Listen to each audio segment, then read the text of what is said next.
Hello everybody, my name is Ratnos, and today I want to make a quick video showing you the hotfixes that are coming tomorrow, because I don't always make these kinds of videos whenever there's hotfixes, but this is a particularly interesting set, I think, and a lot of really good changes coming here, and I was already logged in, I was about to start streaming anyways, had everything all set up.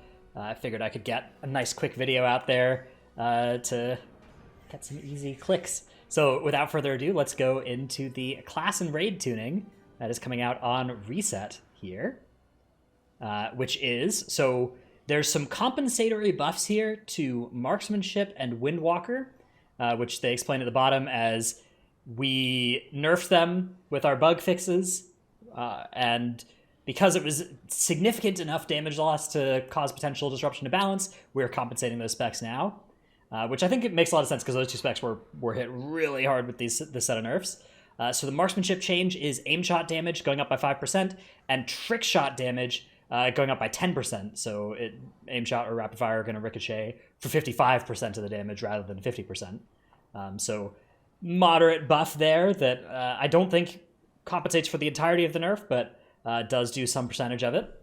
There's also a buff here to Beast Mastery, which says Beast Cleave now causes your pet to strike other targets for 90% of your pet's damage, was 75%. This is actually a pretty large AoE buff to Beast Mastery. This is something like something maybe in the 10% or more range of AoE damage, depending on number of targets, because Beast Cleave is almost all of BM's AoE. Almost all their damage to secondary targets comes from Beast Cleave, so this is a large buff to Beast Mastery AoE, definitely interesting, and another spec that I think certainly could use them. Then Windwalker here, so Spinning Crane Kick damage has been increased so that each mark of the crane stack is going to give you 15%, rather than 10% damage per unique target that you've struck in the last 20 seconds, of course. So this is also the change here. It's up to 20 seconds instead of 15. So this is going to be quite a large increase to Spinning Crane Kick damage in a lot of AoE situations. You're going to have more stacks, and each stack is doing 50% more contribution to your damage. So Spinning Crane Kick's contribution to your overall damage is going to be quite a bit higher in AoE type situations. It's also going to benefit from Mastery now, which there was a bug that, credit to Blizzard, they've actually did a change here to Windwalker. I think this is the first time in the past, 10 times they've nerfed or buffed Windwalker that they've actually changed the damage numbers of something and haven't just fixed or introduced bugs to buff or nerf the spec. So they did do one bug fix here, though. And they buffed Fist of Fury secondary damage scaling. So all of this represents a substantial buff to Windwalker AoE. I don't expect that it will be quite as high as it was pre-nerf, right? 9.0 levels of damage, but I think this will go quite a long way. This is going to make it feel a lot more forgiving as well. A little bit less hectic maintenance of your Mark of the Cranes out. And then we have a Demonology spell and pet damage increased by 3%, which is almost all your damage. This is another spec that was somewhat underutilized, although some gamers out there, THD Lock, for instance, from Complexity Limit, has been cranking the meters with Demonology even before this buff, so imagine he's very excited about this. I'm sure if you're interested in seeing what this spec can pump out, check out his stream, THD Lock. Okay, so those are the class balancing changes. So I think all of these are good buffs that land on good specs. There are certainly some specs that could still use some more buffs, but their stated design goal here is they don't really intend to do a significant shakeup to current damage balance. They've just picked on a couple of spots where they feel like they can safely do some buffs, or in the case of Windwalker and Marksmanship, compensate for nerfs that were perhaps intended but maybe went a little bit farther than needed. So again, I like this sort of balance change. I think that all these listed buffs make a lot of sense.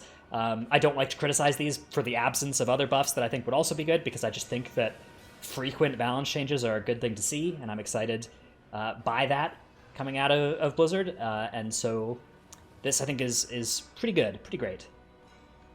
All right, Dungeons and Raids here. Now, this is a big set of nerfs, notably to Sludgefist and SLG. These two fights have been the really hard parts. I mean, they've correctly, I think, identified the best way to dramatically nerf these fights.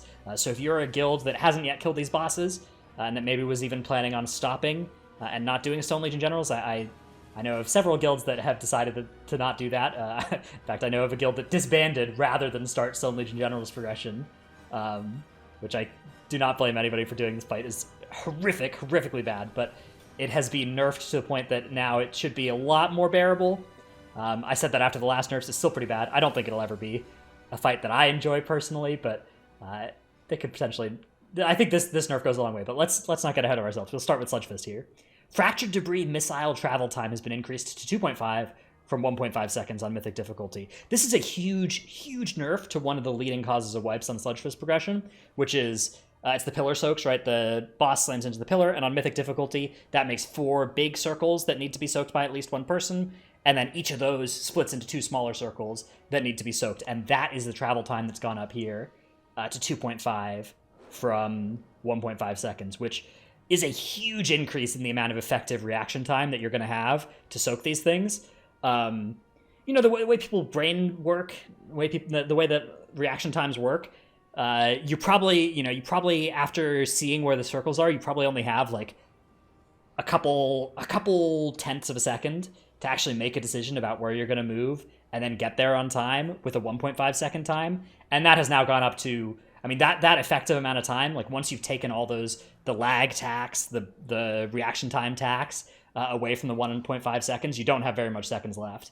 But with 2.5 seconds, you're going to have a second and a bit left. And that is quite a lot of reaction time to move to those soaks. And so that phenomenon of groups wiping to this over and over again, particularly like tank soaks, where there's just 2 people soaking and they need to get it right, or melee soak, whatever the weak soak is in your raid, even with just 2 people on it, it should be pretty close to reliable without too much progression time and without too much continued mistakes on farm or once that mechanic is on farm.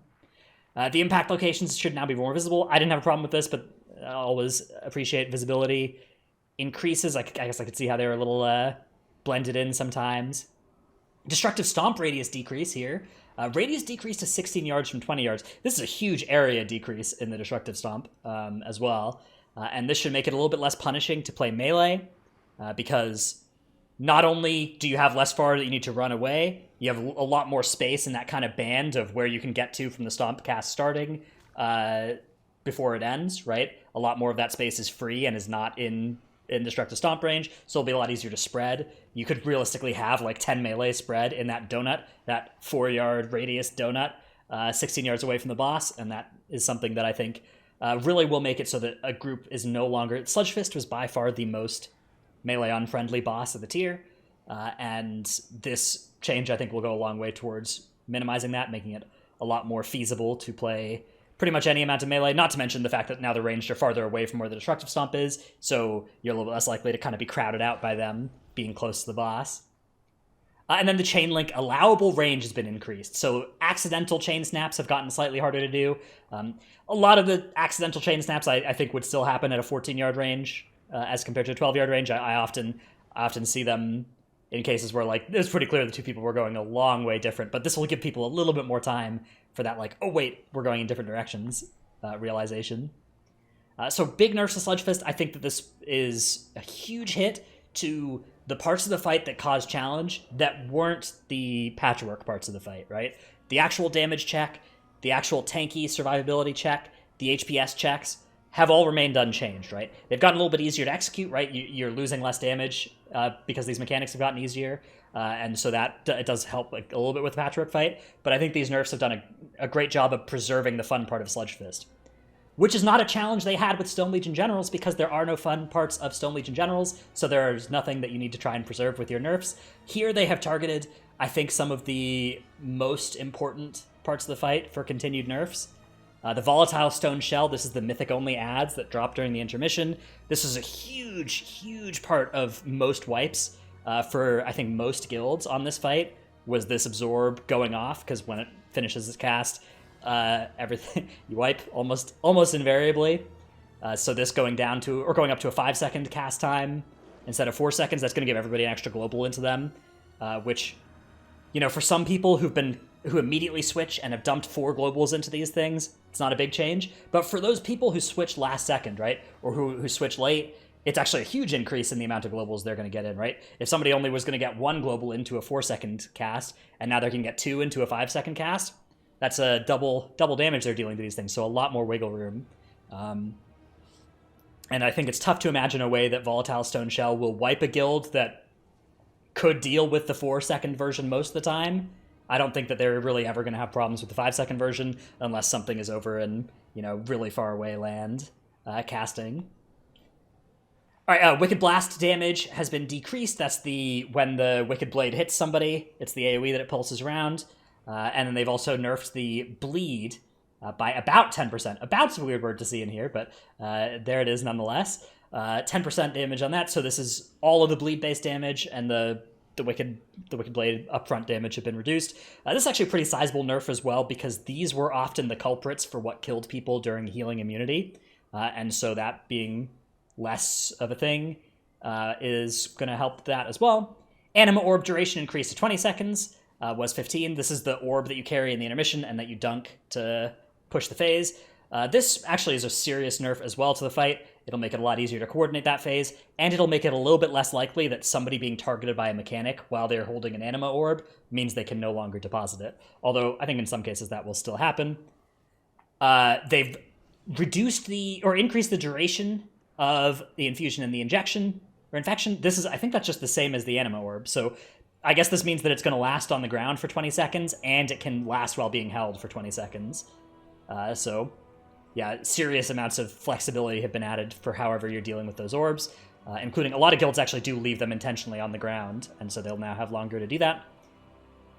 Volatile Anima detonation radius has been decreased to 40 yards. That's the explosion coming out of Prince Renethal, so a little bit more wiggle room there. That's going to make it a little bit easier to, most notably, have all 8 of your soaks be doable, because you need to do 8 soaks on Mythic at some points, and you can potentially still get to all 8. Even at the 45-yard range, you could have all of them be outside of that 45-yard range, but it was sketch. Now it'll be a little bit less sketch, although you still need to be a little bit careful with your space. Sultain's Effigy now stacks to 80% healing reduction, was 100%. This is huge. This means that you're no longer 100% healing immune during the Sultain's Effigy, which means if somebody's really, really, really dying, they can potentially still be saved, whereas previously they were just going to die.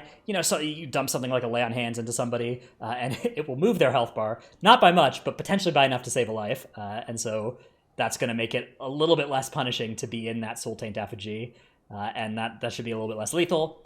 And then they've decreased the Blowy Winds by 20% as well, which seems fine to me as well. That was, I don't know. I mean, this is a fight where I'm in favor of literally anything to nerf the difficulty of this atrocious fight and make it something that people have to wipe to less, because it's really, really bad, and every other fight in the raid is so good. And then a couple of little bug fixes to round out our hotfix report here.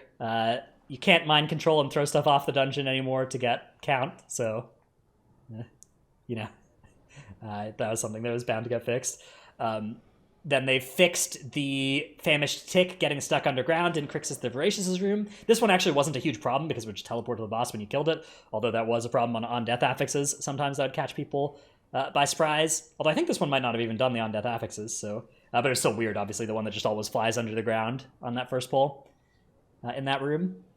And then fixed an issue where Zerali may get stuck in the air when a player carrying the essence dies in midair. This is if you get, knocked up by the gargoyle knock-up on the boss gauntlet towards the end of the dungeon, and you've got the Naru on your back, and it just gets stuck in the middle of the air. Not a good thing to happen, because of course you need it for the last boss fight, so good bug to fix, but not one that I'd run into myself. I had heard of it, though. So that is the hot fixes for today. Hope that this video helped you, learn maybe. Let me know if these kind of videos are interesting to you, because I'm never quite sure whether I'm actually doing anything useful by making this sort of video. I hope I am. I hope that, some people maybe that didn't know about these hotfixes learn about them this way. Other people maybe are interested in my takes on these different changes. But I'm always open to feedback on this sort of thing. I do like making videos whenever I happen to be awake and whenever there's a new hotfix announcement, just because it's fun to try and make a topical, timely video and get my takes out there instantly rather than waiting to, move to a consensus with the community on everything. So, but I expect that the consensus is going to be pretty positive for most of these changes, with, of course, the exception of people wondering why their spec is absent from the buff list, which always happens. Anyways, thanks everyone for watching. Check out my Twitch stream, twitch.tv/Ratnos, where I will go live, presumably as soon as I finish editing and uploading this thing. And yeah, thanks for watching. See you in the next one. Bye.